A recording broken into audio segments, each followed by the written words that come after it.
를 들으셨습니까? 예. 제가 책부를 복사했는데 다 나갔거든요. 근데 대답을 하시는 분들은 별로 없으신 걸 보니까 출타하신 분들이 다 가져가셨나 봅니다. 어떻게 설명절은 잘 보내셨습니까? 가족들과 함께 즐거운 시간들을 좀 보내셨습니까? 요즘 유행하는 말들이 있습니다. 그 중에 하나가 워라벨이라는 말이 있습니다. 혹시 들어보셨습니까? 한때 유행했던 말 중에 하나가 있는데 그것은 소확행이라는 말이 있었습니다. 이건 들어보셨습니까? 이건 들어보신 분들이 들어 계시네요. 소확행이 무슨 뜻이죠? 소소하지만 확실한 행복이라는 줄임말이 소확행입니다. 그래서 작은 것 가운데에서 확실한 행복을 찾을 수 있는 것을 가지고 이것을 하려고 하는 그런 모습들을 이야기하는 말, 유행어가 소확행이라는 게 있었습니다. 요즘 유행하는 말 중에 하나 워라벨이라는 게 있는데 이 워라벨이라는 말은 워크 라이프 밸런스입니다. 자, 하나하나 한번 살펴볼까요? 워크가 뭡니까? 일이지요. 일입니다. 라이프는 뭡니까? 삶이지요. 그러면 그 밸런스는 뭡니까? 균형입니다. 자, 이걸 다 합치면 뭐겠습니까? 일과 뭐지요? 그 다음에 삶의 균형을 이루고자 하는 게 요즘 시대의 모습입니다. 옛날 우리 어르신들의 삶의 모습을 가만히 살펴보면은 이 요즘 말하는 워라벨이라는 것은 딱히 없었던 것 같습니다. 우리 어르신들의 삶을 가만히 되돌이켜 보면은 정말 열심히 사셨지요. 그 열심히 사신 덕에 한강의 기적이라는 놀라운 일들도 이뤄내면서 경제적으로 우리나라가 참 많이 성장할 수 있는 계기가 되었습니다. 근데 요즘 사람들을 살펴보면 좀 그러지는 않습니다. 아마 어르신들께서 이번 명절에도 또 우리 자녀들을 보면서 많이 그런 마음들을 느끼셨지 않을까 싶은데, 좀 보면은 열심히 일을 해서 재정적으로 더 이렇게 할 수 있을 것 같은데 하지 않는 모습들을 보고 안타까워 하시는 모습들이 아마도 계시지 않았을까 싶습니다. 요즘 젊은 친구들을 보면은 이 워라밸을 매우 중요하게 생각합니다. 일과 삶의 밸런스를 가지고자 많이 노력을 하죠. 좀 더 일을 안 하더라도 자신의 삶이 좀 더 채워질 수 있다면은 자신은 힘겹게 일하지 않겠다라고 이야기하는 세대가 바로 요즘의 세대입니다. 예전에는 열심히 일을 해서 재정적으로 많이 풍성해지고자 노력을 많이 했다면 요즘은 삶을 좀 더 중요하게 여기는 것 같습니다. 저희 처남도 약간 이런 쪽이었던 것 같습니다. 저희 처남이 군대를 학사 장교로 가서 장교로서 복무를 하고 전역을 하고 나서 나름 대기업을 취업을 했습니다. 대기업을 제가 기억하기로 한 2, 3년 정도 다녔는데 어느 순간 일을 그만두더라고요. 빵빵한 연봉에 아주 잘 나가고 있었는데 갑자기 일을 그만뒀습니다. 왜냐하면 해보니까 수입은 아주 짭짤했는데 삶의 여유가 없더라는 것이지요. 돈이 많이 들어오는 것과 비례해서 자신의 시간이 없으니까 대기업이고 연봉이 높고 이런 건 아무 상관이 없다라고 생각하고 거기를 뛰쳐나오더라고요. 그러고 나서는 한 1년 정도 더 준비를 하더니 시간적인 여유가 있는 다른 회사로 이직을 하는 모습을 봤습니다. 요즘 세대들을 바라보면은 이 워라밸을 중요시 해가지고 자신의 삶을 좀 더 챙겨서 그 안에서 행복을 누리고자 하는 모습들을 발견을 합니다. 근데 여러분 어떻습니까? 요즘 젊은 세대들을 보면 옛날 우리 어르신들이 사셨던 그 세대와 달리 좀 더 행복하게 사는 것처럼 보이십니까? 요즘 젊은 친구들이 열심히 행복하고자 워라밸 내세우면서 일을 조금 덜 하더라도 나의 시간을 확보해서 나의 삶을 중요하게 생각해서 그렇게 살아가겠다라고는 하지만 어떻습니까? 예전 세대에 비해서 좀 더 행복하게 살아가고 있는 것 같습니까? 여기 앉아 계시는 젊은 우리 친구들은 다 이제 청년부 예배를 드리고 있어서 없긴 하지만 그래도 아직 작년까지는 안 가신 우리 중년쯤 계시는 분들은 어떻습니까? 옛날 우리 어르신들의 세대에 비해서 좀 더 행복하게 살고 계신다라고 자신 있게 이야기하실 수가 있으십니까? 정말로 많은 사람들이 행복을 찾고자 많은 노력들을 합니다. 근데 참 행복이라는 것이 좀처럼 잘 다가오지는 않는 것 같습니다. 그럼 가정은 어떻습니까? 가정에서는 화목하기를 원하지만은 이 가정의 화목은 잘 이루어져 가고 있습니까? 명절이 되면은 온 가족들이 한 자리에 모입니다. 이번 명절에는 어떻게 가족 간의 긴장감 없이 행복하고 즐거운 시간으로만 보내셨습니까? 몇 개월 만에 만나는 가족이지만은 참 만나면은 그 시간이 온전히 화목하게 보내는 것이 참 쉽지가 않습니다. 한 핏줄이고 한 형제인데도 불구하고 자리에 모이면 묘한 긴장감들이 있습니다. 말 한마디에 묘한 긴장감이 있고, 가지고 온 어떠한 물건들 나누는 선물을 통하여서도 묘한 긴장감들이 있는 것을 보게 됩니다. 모두가 행복하기를 원하고 가족이 함께 모이면 늘 화목하기를 원하지만은 그러한 모습들 가운데 참된 행복을 누리지 못하고 참된 화목을 누리지 못하는 것이 우리네 모습이다라는 것을 발견을 하고는 합니다. 행복을 찾고자 물질적으로 풍요해지기 위해서 수고도 많이 하고, 행복을 누리고자 명예를 찾아서 헤매기도 하고, 가정이 화목해지고자 뭔가 많은 프로그램들을 준비하고 일들을 진행해 나가곤 하지만 좀처럼 개인의 행복을 누리기가 어렵고 가정의 화목을 누리는 것이 어려운 것이 요즘 시대의 모습, 아니 어쩌면은 이제까지 계속 이어지는 우리의 삶의 모습인 것 같습니다. 그러면 우리는 행복하고자 그렇게 노력을 하고 가정이 화목하기를 그토록 원하고 있는데 어떻게 하면은 참으로 행복하고 참으로 화목하게 살아갈 수가 있겠습니까? 우리는 일반적으로 눈에 보이는 것을 쫓아가오는 그러한 경향들이 있습니다. 그래서 오늘 말씀에 나오는 이 가정의 모습처럼 좀 경제적으로 채워지면은 화목할 것처럼 여겨져서 경제적인 것을 얻고자 노력도 참으로 많이 합니다. 오늘 17장 1절에 나오는 두 가정의 모습이 나오는데 우리 17장 1절의 말씀을 다시 한번 읽어보도록 하겠습니다. 17장 1절입니다. 마른 떡 한 조각만 있고도 화목하는 것이,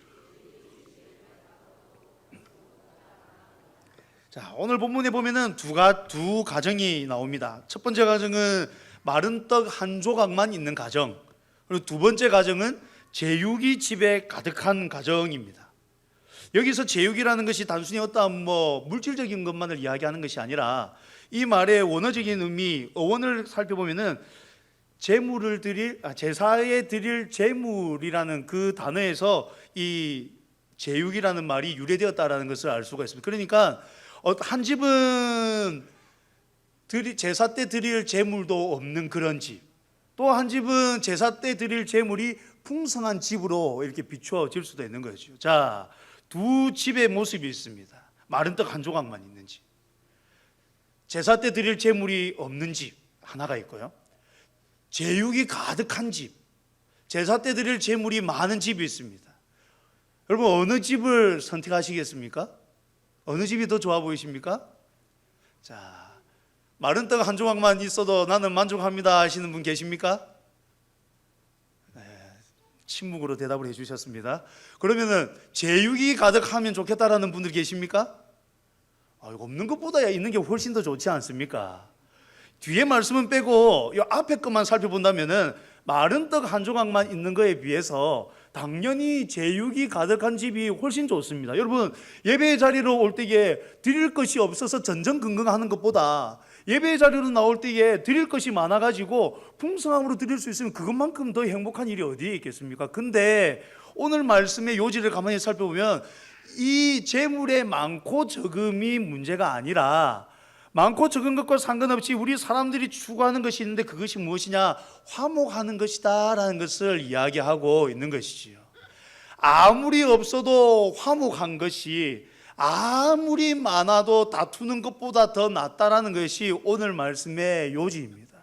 그러니 인간이 정말로 추구하는 것은 재물의 많고 적음의 문제가 아니라 과연 우리가 행복하냐, 우리 가정이 과연 화목하냐에 초점이 가 있다라는 것을 오늘 말씀이 이야기해 주고 있는 것이죠.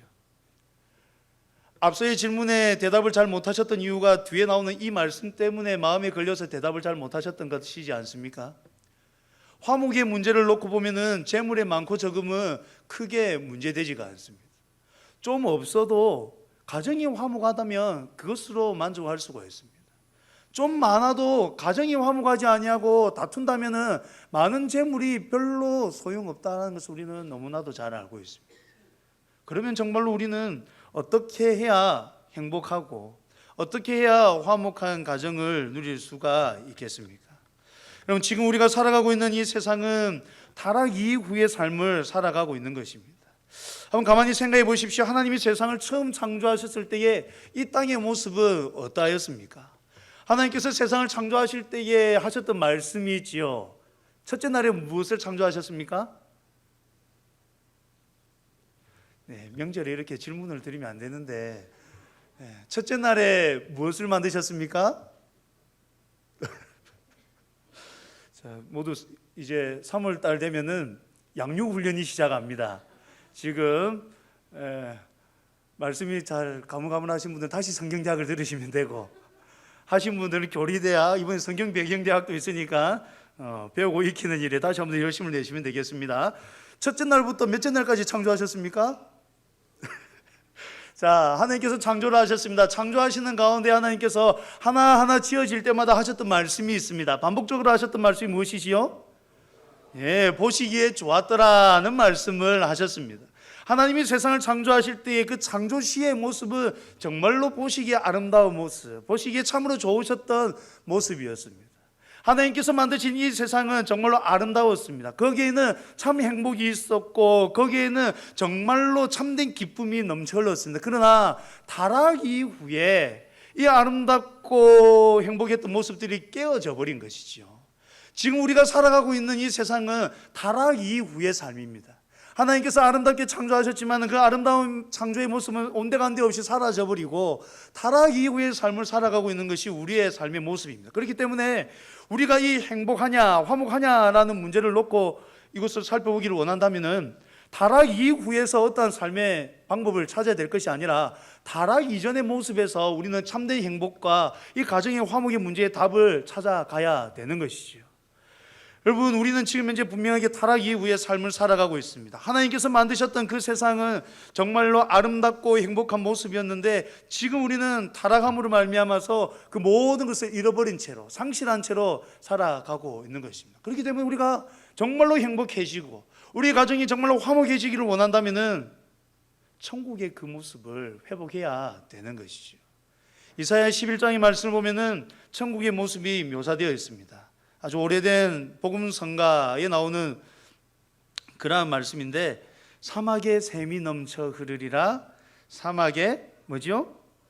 예, 꽃이 피어 향내 내리라 하는 그 복음성 알고 계시죠? 거기에 보면 가사들이 나오는데 그 가사의 내용이 이사야 11장에 나오는 모습입니다. 거기 보시면 이리가 어린 양과 함께 살고 표범이 어린 염소와 함께 눕고 송아지와 어린 사자와 살찐 짐승이 함께 있어 어린아이에게 끌리며 암소와 곰이 함께 먹으며 그것들의 새끼가 함께 엎드리며 사자가 소처럼 풀을 먹을 것이며 젖 먹는 아이가 독사의 구멍에서 장난하며 젖된 어린아이가 독사의 굴에 손을 넣을 것이라.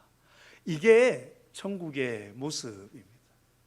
여러분, 이 모습 머릿속으로 그림만 그려봐도 정말로 행복해 보이지 않습니까? 어린아이가 독사 구멍에 손을 넣고 장난을 친다라고 합니다. 사자가 소처럼 풀을 먹고요. 이리가 어린 양과 함께 살고 표범이 어린 염소와 함께 눕고 송아지와 어린 사자와 살찐 짐승이 함께 있어서 어린아이에게 끌린다라고 말씀이 이야기해 주고 있습니다. 이 모습만 봐도 정말로 천국의 그 모습이 참된 행복을 누리는 모습이다라는 것을 알 수가 있습니다. 우리가 정말로 행복을 누리고자 한다면, 우리 가정이 화목한 가정의 모습이 되고자 한다면 우리의 삶 가운데 이 천국을 맛보아야 되는 것이고 우리의 가정 가운데에서 이 천국이 경험되어야 되는 것이지요. 근데 여러분, 어떻습니까? 우리가 살아가는 가운데에 이 천국을 맛볼 수 있으시겠습니까? 오늘 오전 말씀에 우리가 말씀 나누었던 것처럼 우리의 삶은 더 나은 본향을 향하여서 나아가야 되는 삶입니다. 그렇다면 더 나은 본향을 향하여서 나아가는 우리의 삶의 여정은 늘 바라봄으로서만 살아가는 삶일까요? 이 땅을 살아가는 가운데서는 계속해서 힘겹게만 살아가고 늘 소망만 하면서 살아가야 되는 그러한 삶이겠습니까? 성경이 우리에게 알려주는 것은 그렇지 않다라는 것이죠. 예수님이 이 땅에 오심으로 말미암아서 우리는 천국을 맛보아 살아가는 자가 되었습니다. 우리 예수님께서 이 땅 가운데 오심으로 말미암아서 우리는 참된 평안을 누리고 참된 화평을 누릴 수 있게 되었습니다. 에베소서 2장 14절 이하의 말씀을 보시면 이렇게 기록되어 있습니다. 그는 우리의 화평이신지라 둘로 하나를 만드사 원수된 것 곧 중간에 막힌 담을 자기 육체로 허시고 법조문으로 된 계명의 율법을 폐하셨으니 이는 둘로 자기 안에서 한 새 사람을 지어 화평하게 하시고 또 십자가로 이 둘을 한 몸으로 하나님과 화목하게 하려 하심이라. 예수님께서 이 땅에 오신 이유가 우리의 화평으로 오셨고 둘로 하나를 만들어서 원수된 것 곧 중간에 막힌 담을 자기의 육체로 허시고 법조문으로 된 계명의 율법을 폐하시기 위해서 오셨다라고 이야기를 하고 있습니다. 예수님께서 이 땅에 오심으로 말미암아서 우리로 하여금 화평하게 하시고 또 십자가로 이 둘을 한 몸으로 하나님과 화목하게 하기 위해서 오셨다라고 이야기를 하고 있습니다. 그렇다면 이 예수 그리스도를 믿는 우리는 이 땅을 살아가는 가운데 있어도 천국을 맛보며 천국을 누리면서 살아가야 되는 것이지요. 사랑하는 성도 여러분, 하나님께서는 우리로 하여금 더 나은 본향을 사모하면서 살아가라라고 부르셨습니다. 그 과정 가운데에서 또한 예수 그리스도를 이 땅 가운데 먼저 보내주심으로 말미암아서 이 땅 가운데에서 천국을 맛보아 살아가도록 불러주셨습니다. 그러기에 우리가 정말로 행복함을 누리고자 한다면, 가정 가운데 화목함을 누리고자 한다면 이 예수님을 모시고 살아가야 되는 것이죠. 예수님을 모시고 살아가는 그곳에서는 천국을 맛볼 수가 있습니다. 예수님을 모시고 살아가는 이는 행복을 누릴 수가 있습니다. 예수님을 정말로 주인 삼고 살아가는 그 가정은 화목함을 누리면서 살아갈 수가 있는 것입니다. 이 세상에 그 무엇이 행복을 가져다 주는 것이 아니고, 이 세상에 그 무엇이 화목한 가정을 이루어 주는 것이 아니고, 오직 예수님만이 행복을 가져다 주시고 오직 예수님만이 우리의 가정을 화목하게 만들어 주시는 것이지요. 그러하기에 우리의 삶이 참으로 행복하고자 한다면, 우리의 가정이 참으로 화목해지고자 한다면 우리는 이 예수님을 온전히 모시고 살아가야 됩니다. 예수님을 모시고 예수님만을 붙들고 이렇게 살아가야 됩니다. 예수님을 온전히 모심으로 말미암아 하나님을 예배하는 자로서 살아가야 되는 것이지요. 하나님을 예배하는 가정 가운데에는 하나님께서 허락하여 주시는 참된 평안이 흘러 넘치기 마련입니다. 정말 우리가 행복함을 누리고 화목하게 살아가기 위해서 우리는 반드시 예배해야 됩니다. 하나님께서 우리에게 원하시는 삶의 모습이 바로 그것이기 때문입니다. 예수님께서는 요한복음 14장 27절에서도 평안을 너희에게 끼치노니 곧 나의 평안을 너희에게 주노라. 내가 너희에게 주는 것은 세상이 주는 것과 같지 아니하니라. 너희는 마음에 근심하지도 말고 두려워하지도 말라라고 말씀하셨습니다. 예수님으로 말미암는 이 평안을 누리기 위해서 우리가 반드시 해야 되는 것, 그것은 하나님을 예배하는 것입니다. 이사야 43장 21절에 이렇게 이야기하지요. 이 백성은 내가 나를 위하여 지었나니 나를 찬송하게 하려 함이니라. 지혜의 왕인 솔로몬이 지었던 그 전도서의 결론도 어떻게 이야기합니까? 전도서 12장 13절 보시면 일의 결국을 다 들었으니 하나님을 경외하고 그의 명령들을 지킬지어다. 이것이 모든 사람의 본분이니라. 사랑하는 성도 여러분, 모든 사람의 본분이 하나님을 경외하는 것이라고 합니다. 전무후무한 지혜를 가졌던 솔로몬이 그의 인생 결론에 내린 말이 이것입니다. 일의 결국을 다 들었으니 하나님을 경외하고 그의 명령을 지킬지어다. 이것이 모든 사람의 본분이니라. 하나님께서 우리에게 원하시는 삶의 모습은 바로 이 예배하는 삶입니다. 우리가 행복해지고자 한다면, 참으로 가족이 화목해지기를 원한다면 이 예배를 놓쳐서는 안 되는 것입니다. 하나님의 말씀이 우리에게 이야기해 주는 것은 정말 하나님을 예배하라는 것이죠. 멀리 갈 것도 없이 한 장만 넘겨서 잠언 15장의 말씀들만 살펴봐도 그렇습니다. 잠언 15장 16절이 이렇게 이야기합니다. 가산이 적어도 여호와를 경외하는 것이 크게 부하고 번뇌하는 것보다 나으니라. 성경은 우리로 하여금 하나님을 예배하라라고 이야기해 주고 있습니다. 왜냐하면 예배하는 삶 가운데에 참된 행복이 있고, 예배하는 삶 가운데에 그 가정이 참된 화목함을 누릴 수 있기 때문입니다. 명절을 보내시는 가운데에 많은 이야기들이 오고 가시지 않습니까? 그 오고 가시는 대화들 가운데에 하나님의 은혜를 나누는 대화는 어느 정도였습니까? 믿는 가정들끼리 모여서 함께 대화를 나누고 하는 가운데에 하나님의 은혜를 나누는 부분은 한 몇 퍼센트 정도 되셨습니까? 개인의 삶의 이야기를 나누는 가운데에 얼마나 많은 이야기들을 하셨습니까? 그러나 그 가운데서 하나님을 높여드리는 그러한 대화들은 얼만큼 하셨습니까? 분명히 오늘 말씀이 우리에게 이야기해 주는 바가 있습니다.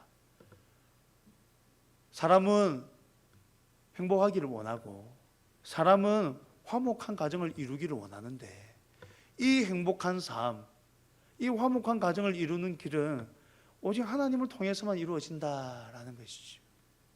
여러분 정말로 행복하고자 하고 정말로 화목한 가정을 이루기를 원하신다면 여러분 예배하는 일에 목숨을 다 하셔야 됩니다. 왜냐하면 거기에 참된 행복이 있기 때문입니다. 거기에 화목의 비결이 있기 때문입니다. 바라기는 우리 하늘성교회 모든 성도님들은 정말로 하나님을 온전히 예배하는 가정으로서 나아가시기를 간절히 소망합니다. 예배하는 가정 가운데 참된 행복이 있습니다. 예배 드리심으로 말미암아서 참된 행복을 누리시는 우리 모든 성도님들이 되시기를 간절히 소망합니다. 그러면 예배만 잘 드리면 되겠습니까? 그럼 예배만 잘 드리면 될까요? 예배를 잘 드리는 것이 가장 우선입니다. 예수님을 주인 삼고 예수님을 믿음으로 말미암아서 예배 드리는 것이 가장 우선이지요. 그러나 거기에서 우리는 한 걸음 더 나아가야 됩니다. 한 걸음 더 나아가는 것이 무엇이냐면 하나님의 뜻을 행하는 것입니다. 하나님을 믿는 사람들은 성령 하나님의 인도하심으로 말미암아서 하나님이 기뻐하시는 일을 행하면서 살아갈 수밖에 없지요. 좀 전에 잠언 15장에 있는 말씀을 읽어드렸지요. 잠언 15장 16절의 말씀을 읽어드렸는데 한 절 밑에 있는 그 15장 17절의 말씀을 보면 이렇습니다.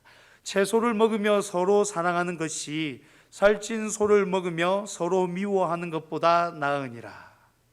그럼 채소를 먹으며 서로 사랑하는 것이 살찐 소를 먹으며 서로 미워하는 것보다 낫다라는 말씀이 바로 이어서 등장을 하고 있습니다.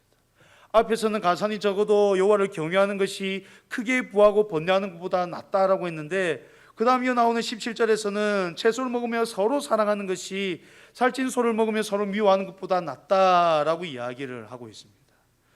그럼 예배하는 우리가 마땅히 해야 되는 일이 있다면 서로 사랑하는 것이죠. 하나님의 뜻을 행하는 것입니다. 여러분 하나님의 뜻을 행하는 것은 나의 에너지가 소비되고 나의 무엇이 빠져나가는 그러한 일이 아니라 오히려 하나님의 일하심을 경험함으로 말미암아서 행복을 누리고 화목함을 누릴 수 있는 비결이 되는 것입니다. 내가 무엇을 하고 내가 어떠한 일을 하고자 하는 것이 아니라 하나님께서 맡기신 그 일을 하는 것은 오히려 하나님의 일하심을 경험함으로 말미암아서 그 행복함을 누릴 수 있는 비결이라는 것이죠. 자, 우리가 행복하고자 한다면, 우리가 화목한 가정을 이루고자 한다면 우리를 불러주신 그 하나님의 사랑에 힘입어서 우리를 위하여서 십자가에 달려 돌아가신 예수 그리스도의 그 은혜에 힘입어서 우리를 인도하시는 그 성령 하나님의 역사하심에 힘입어서 하나님을 예배해야 되고 하나님의 뜻을 행하면서 살아가야 됩니다. 그렇게 할 때 우리는 참된 행복을 누릴 수가 있습니다. 그렇게 할 때 우리는 화목한 가정을 이루어 갈 수가 있습니다. 바라기는 정말로 우리 모두가 하나님을 바르게 믿으며 바르게 섬기며 하나님의 뜻을 잘 행하며 나가는 성도님들이 되시기를 간절히 소망합니다. 한국 사회는 새해가 두 번이 있습니다. 1월 1일이 되면 새해라고 해가지고 새로운 계획을 또 세웁니다. 구정이 되면 그때 또 새해라고 해가지고 또 새로운 계획들을 세웁니다. 이제 또 다른 새해가 밝았습니다. 여러분 행복하기를 원하시지요? 올 한 해 좀 더 작년보다 행복하면 더 좋지 않겠습니까? 작년보다 올 한 해 더 화목한 가정을 이루면 좋지 않겠습니까? 이제 다짐하고 결심하고 결단하고 행해야 될 때가 되었습니다. 예배에 목숨 거는 한 해가 되기를 간절히 소망합니다. 하나님께서 맡기신 그 일을 행하는 일에 더욱더 힘쓰시는 한 해가 되기를 간절히 소망합니다. 그렇게 할 때에 참 행복되신 우리 예수님을 만나고 하나님의 일하심을 경험하게 될 줄 믿습니다. 올 한 해 살아 역사하시는 그 하나님으로 말미암아서 더욱 행복하시고 화목한 가정을 이루어 가시는 우리 모든 성도님들이 되시기를 간절히 소망합니다.